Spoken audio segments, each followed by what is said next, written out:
ജെൻസികൾക്ക് പണിയെടുക്കാൻ മടിയാണെന്നും താല്പര്യമില്ലെന്നും ഒക്കെയുള്ള ഒരു പൊതുധാരണയുണ്ട്. ആകർഷകമായ ആനുകൂല്യങ്ങളും മികച്ച ശമ്പളവുമുള്ള ജോലിയാണ് ജെൻസി പിള്ളേർക്ക് താല്പര്യം എന്നാണ് കരുതുന്നതെങ്കിൽ തെറ്റി. ശമ്പളത്തെക്കാൾ ഉപരിയായി കരിയറിലെ വളർച്ചയും നൈപുണ്യ വികസനത്തിനുള്ള അവസരങ്ങളുമാണ് ഇന്നത്തെ യുവതലമുറ ജോലിയിൽ ആഗ്രഹിക്കുന്നത്.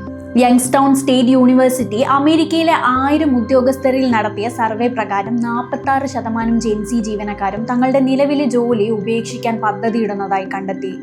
ശമ്പളക്കുറവല്ല ഇവരെ രാജിക്ക് പ്രേരിപ്പിക്കുന്നത് എന്നാണ് കൗതുകകരമായ കാര്യം. മറിച്ച് തങ്ങളുടെ കരിയർ ഒരിടത്തു തന്നെ മുരടിച്ചു നിൽക്കുകയാണെന്ന തോന്നലാണ് പ്രധാന വില്ലൻ. മതിയായ പരിശീലനമോ ഉന്നത പഠനത്തിനുള്ള സഹായമോ തൊഴിലുടമകളിൽ നിന്ന് ലഭിക്കാത്തതാണ് ഇതിന് പ്രധാന കാരണമായി ഇവർ ചൂണ്ടിക്കാണിക്കുന്നത്. ജോലിയിൽ ഒരേ നിലയിൽ തുടരേണ്ടി വരുന്നു എന്ന പരാതി 32% യുവ ജീവനക്കാർക്കുമുണ്ട്. പല കമ്പനികളും ജീവനക്കാർക്കായി ഓൺലൈൻ കോഴ്സുകൾ സൗജന്യമായി നൽകാറുണ്ട്. എന്നാൽ കോഴ്സ് പഠിച്ചതുകൊണ്ട് മാത്രം കാര്യമായില്ല. ഇതിന്റെ സർട്ടിഫിക്കേഷൻ നേടണമെങ്കിൽ വലിയ തുക ഫീസായി നൽകണം. ഏകദേശം $2000, അതായത് ഏകദേശം 1.6 ലക്ഷം രൂപ വരെയാണ് ഇതിന്റെ ചെലവ്. കോഴ്സ് പഠിക്കാൻ അവസരം നൽകുന്ന കമ്പനികൾ പക്ഷേ ഈ സർട്ടിഫിക്കറ്റിനുള്ള പണം നൽകാൻ തയ്യാറല്ല. ഈ സാമ്പത്തിക ബാധ്യത കരിയർ വളർച്ചയ്ക്ക് വലിയ തടസ്സമായാണ് ഇവർ കാണുന്നത്. കരിയർ വളർച്ച ഇല്ലാത്തതുകൊണ്ട് മാത്രം മുൻപ് ജോലി രാജിവെച്ചിട്ടുണ്ടെന്ന് 42% പേർ അഭിപ്രായപ്പെട്ടപ്പോൾ ഭാവിയിൽ ജോലി വിടാൻ സാധ്യതയുണ്ടെന്ന് 34% പേർ വ്യക്തമാക്കി.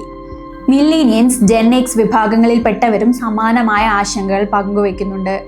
ഇതിനു പുറമെ 43% ജീവനക്കാരും അമിത ജോലിഭാരം മൂലമുള്ള മാനസിക സമ്മർദ്ദം അനുഭവിക്കുന്നുണ്ട്. ആർട്ടിഫിഷ്യൽ ഇന്റലിജൻസിന്റെ കടന്നുകയറ്റവും തൊഴിൽ സുരക്ഷയെക്കുറിച്ചുള്ള ഭയവും ഇവരുടെ ആശങ്കകൾ വർദ്ധിപ്പിക്കുന്നു. ജീവനക്കാരുടെ കൊഴിഞ്ഞുപോക്ക് തടയാനായി സർട്ടിഫിക്കേഷൻ ഫീസുകൾ ഉൾപ്പെടെയുള്ള പഠന ചെലവുകൾ കമ്പനികൾ തന്നെ വഹിക്കണമെന്നാണ് വിദഗ്ധർ നിർദ്ദേശിക്കുന്നത്. തങ്ങളുടെ കഴിവുകൾക്ക് അംഗീകാരം കിട്ടുമെന്നും കരിയറിൽ കൃത്യമായ വളർച്ച ഉണ്ടാകുമെന്നും ഉറപ്പുണ്ടെങ്കിൽ മാത്രമേ പുതിയ തലമുറ ഇനി ഒരു ജോലിയിൽ ഉറച്ചു നിൽക്കൂ എന്ന് സാരം.